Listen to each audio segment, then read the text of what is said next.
I'm really very glad that the book is welcomed like this and that you captivated it, the spirit of the book so good.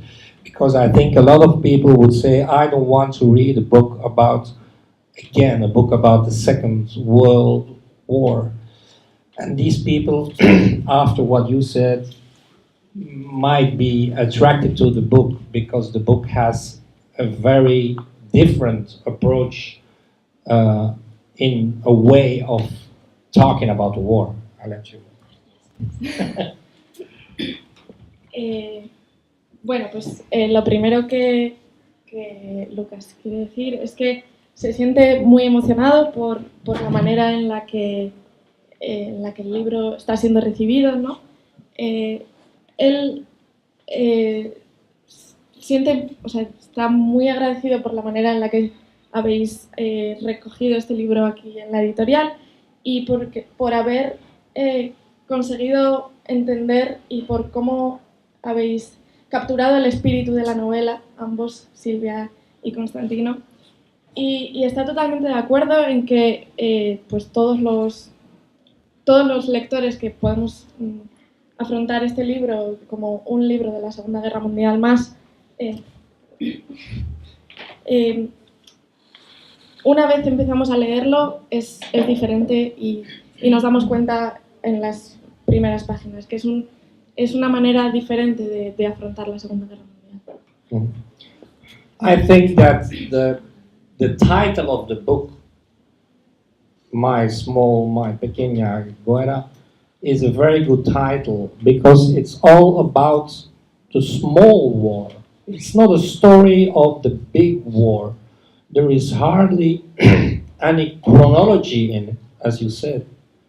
It's just about the way that little people live the war. And it's a bit a sad book because it's the way it is. And he describes the way normal people live through a terrible experience. It's not, and that's very important, it's not at all an ideological book. It's not a book written by somebody who's in the resistance, who is a communist or an anarchist.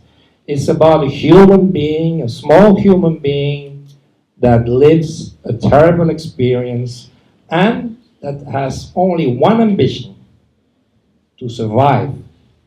To survive with his wife and his kid, to give food to his kid and to not die in the war. That's all. And that's terrible because there is no revolt against the war, there is no way to go into the resistance. It's just about how do I survive. But that's very human, and when you read it, that's what makes the book, I think, very touching. Sí. Bueno, pues Lucas lo que quiere hacer es un inciso en el título, ¿no? En mi pequeña guerra y sobre todo en la palabra pequeña. Es decir, el libro trata sobre las pequeñas cosas y pequeñas personas que tienen que afrontar esta situación tan grande. Y bueno, precisamente es difícil encontrar esta cronología en la propia novela porque no es lo que importa.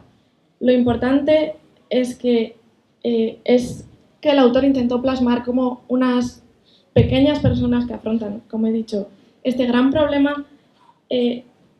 No les interesa lo que hay en la guerra, como son las ideologías, que es lo que Lucas cree que es lo más importante. Que este libro no trata de ideologías y el personaje jamás intenta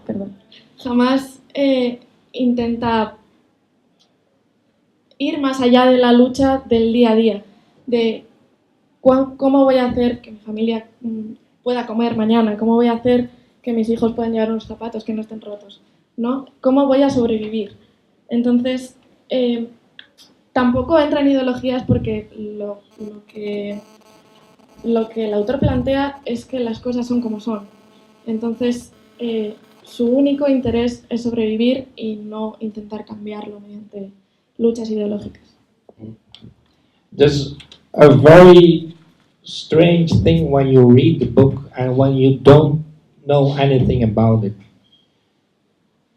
it's not very clear who are the bad guys and the good guys. Of course, there is no doubt the Germans are there, they're the oppressors. But he hardly ever speaks about the Germans. Only once the SS comes to his house and you feel terrified. You feel terrified with him. But mostly it is about how did people in this small town in Belgium, how did they survive? And what he shows is not very pretty, because he shows the fears. He shows how people behave, how some people try to make money, how some people try to be a collaborator and try to get rich. So it's such a human book that I really would appreciate if everybody would buy it. I had to say this for the others. Sí, una de las cuestiones que más llama la atención en la novela es que no queda claro cuáles son los buenos, quiénes son los buenos y quiénes son los malos. Obviamente, los alemanes están ahí, pero curiosamente no se les hace mención prácticamente en ningún momento de la novela. Solamente se menciona una vez su presencia, y sí que es verdad que sentimos el terror que siente el protagonista.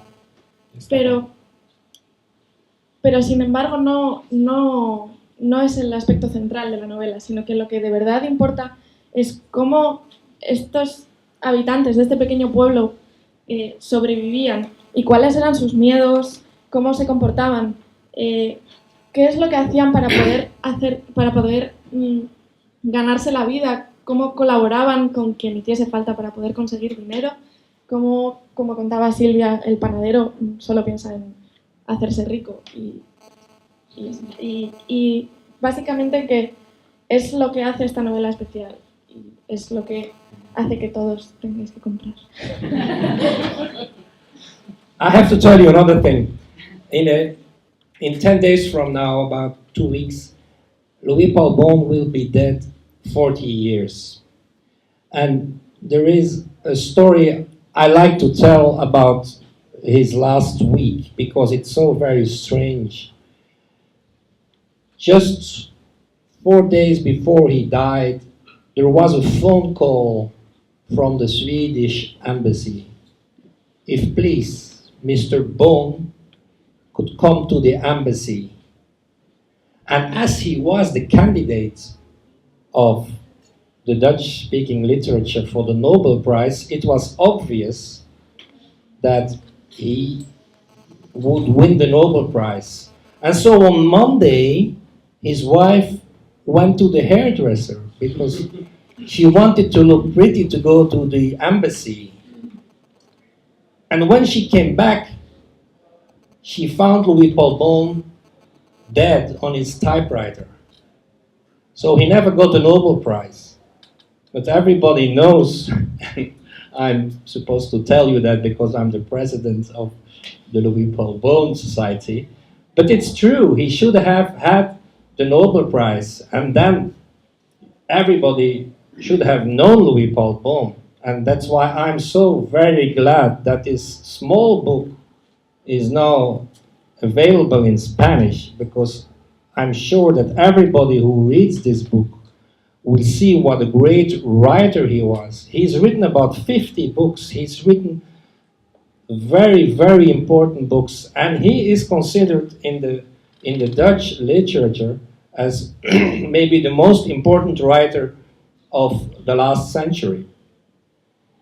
And it's very good that this small book is there because he has been compared, he was very much influenced by very important writers that you might know, like Louis-Ferdinand Céline or Barbus, the writers who wrote about the First World War.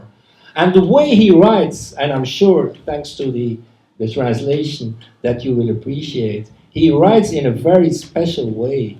And you have to take care that when you start reading the book, it might sound, if you read it aloud, it might sound strange. He writes like he speaks. It's like Louis-Ferdinand Céline when you read Journey to the End of the Night, it's written like wham, like a tsunami, it comes over you.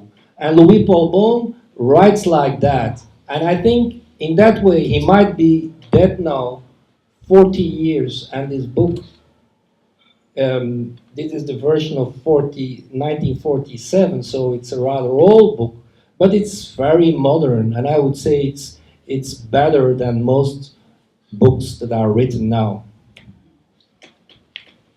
That's a lot, I know. Bueno, pues lo que Lucas quiere recalcar es que en 10 días hará 40 años que Louis Paul Bohm murió.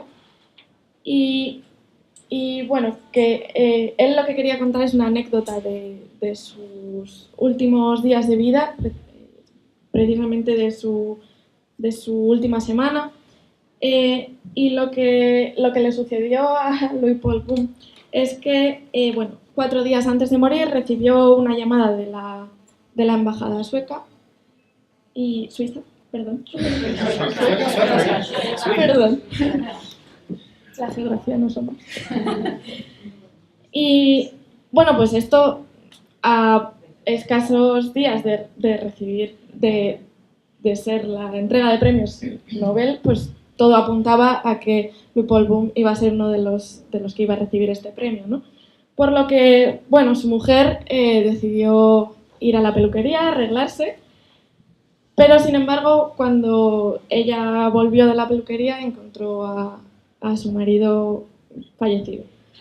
Por lo que, bueno, él no recibió el premio Nobel, como ya sabéis, pero bueno, todo indica a que lo habría recibido. Es decir, que es una pena que no lo recibiese, puesto que si todo hubiese pasado de otra manera, Louis Paul Bohm ahora sería mucho más conocido y podríamos tener mucha más literatura suya en español y poder leer más obras suyas. Por lo tanto, Lucas está muy contento de que se haya traducido al español, puesto que él era un gran escritor, escribió más de 50 libros a lo largo de su vida y se considera uno de los escritores más importantes del último siglo en su país. Por lo que es todo un placer poder tenerlo ahora también traducido al español. También... Yes, the influence maybe, you did not, Oh, yes. as Céline Sí. and Barbus. Sí, bueno, sí. Tengo la segunda. Perdón, mi francés no es tan bueno como el inglés. Sí, entonces, también recalcar que, bueno, tuvo la influencia de varios autores importantes, ¿no? Como fueron Céline y Barbus, que, bueno, al fin y al cabo, pues, hicieron que sus novelas fuesen todavía más geniales, por así decirlo. Y de hecho, uno de los factores importantes de la escritura de Louis Paul Bohm es la manera tan especial y diferente que tiene de escribir. Es decir, cuando se lee su novela, cualquiera de precisamente esta novela, se siente como si la lees en alto, suena un tanto extraño, porque en realidad él la escribe como si estuviésemos hablando, es decir, las palabras vienen como si fuesen un tsunami, y es sobrecogedor, ¿no? Es totalmente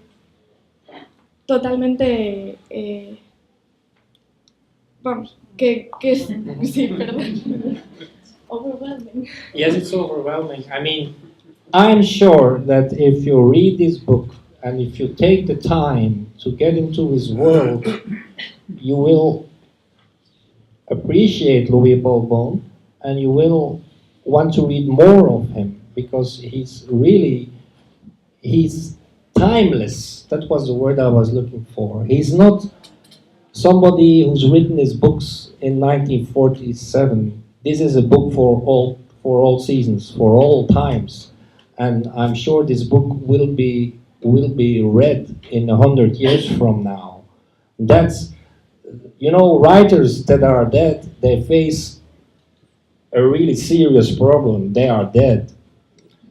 And what can you do about it? Their books disappear. It's terrible. Apart from the very great writers, there are thousands of writers that disappear. Go into any library and try to find books of dead writers apart from Cervantes here or Shakespeare. They're all gone. Well, Louis Paul Bon is not gone. He's still around. And that's why I'm convinced that it is not a coincidence that today there is a Spanish translation of this book. Because when you read this book, you want everybody to read it. And it's as I say, it's a book for eternity. And I'm sure if you read this book, you will be a fan of Louis Paul Bon forever.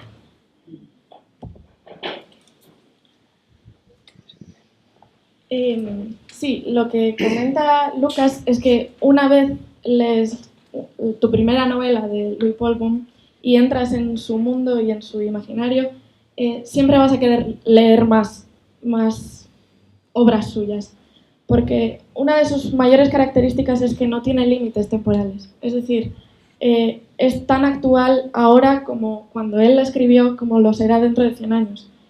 Y esto afronta el problema de la muerte que tienen los autores. Es decir, cuando nosotros vamos a una librería o a cualquier biblioteca a comprar o a extraer un libro como préstamo, no están. La mayoría de autores que ya han fallecido y que podemos encontrar en las bibliotecas es porque bibliotecas o librerías, sobre todo librerías, es porque son grandes autores como Cervantes o Shakespeare. Pero, sin embargo, él sigue aquí. Él no se ha ido y la muestra de ello es que se acaba de traducir al español. Y esto no es una coincidencia. Es decir, es una muestra de su actualidad, de que cualquiera que lo lea va a recomendar a sus amigos, familiares que lo lea. Y es un libro que puedes regalar en Navidad. Y que una vez lees una novela de Louis Paul Bon, te haces fan de Louis Paul Bon. I will conclude with something I have to say about Louis Paul Bon and music. That's a very complicated relationship. Louis Paul Bon was a very honest guy. He was not an intellectual. He was not a snob. He did not pretend that he liked certain things. He says in this book, if I would be smarter, I would like Mozart. And if I would be even smarter than that, I might even like Beethoven and Bach. But I'm not smart, so for him, he says it somewhere, music is just noise. The only music he likes sometimes is jazz. And he even wrote a film scenario with a lot of jazz music in it. And in this book, he talks about a very typical jazz band from the Second World War, American girls singing together, the Boswell Sisters. And that's the only time in his whole oeuvre, which is enormously, he's written books, 50 books and a lot of articles in the press. He's never written about music. I don't think he ever listened to music. But he did listen to the Boswell Sisters. It's like my mother, who's now 92 years old, who has this relationship with American jazz music because it's so linked to the hope to an end of the war. And that's the Andrews Sisters, you might know them. These are the Boswell Sisters. And so I'm very happy that tonight their music will sound here in Madrid, thanks to Louis Paul Bon.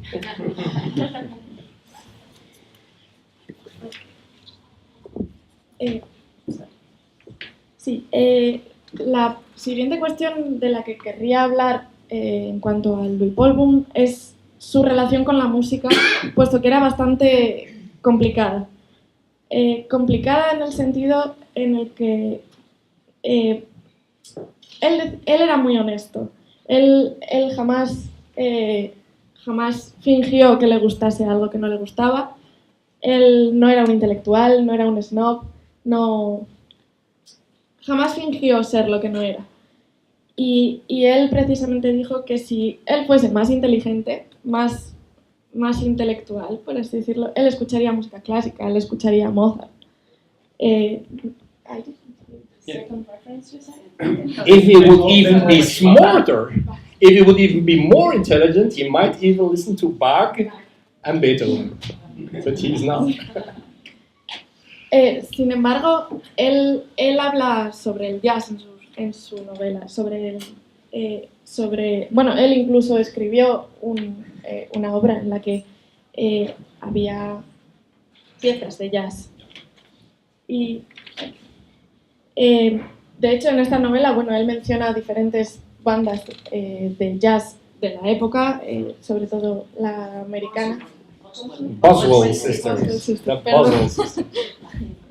Sí, y bueno, la relación con la música complicada, ¿por qué? Porque con todas estas menciones a la música que tenemos en sus obras, cualquiera diría que él ha escrito sobre música, pero jamás en sus 50 libros ni en los innumerables artículos que escribió en prensa escribió sobre música. Es más, Lucas diría que ni siquiera escuchó música. Por lo tanto, una relación curiosamente extraña, ¿no? Sí. Con las voces. That's all I wanted you to say. I'm really very glad that there are so many people here, and I'm sure that all of you will read this book, and I'm sure you will enjoy. And now I hope we will enjoy your music. Sí. Yo, un breve comentario. No me extraña que se muriera justo cuando le iban a dar el premio Nobel, porque si ustedes leen este libro, tiene un apartado que se llama Los premios, en donde su desprecio a los premios literarios es absoluto. No me extraña.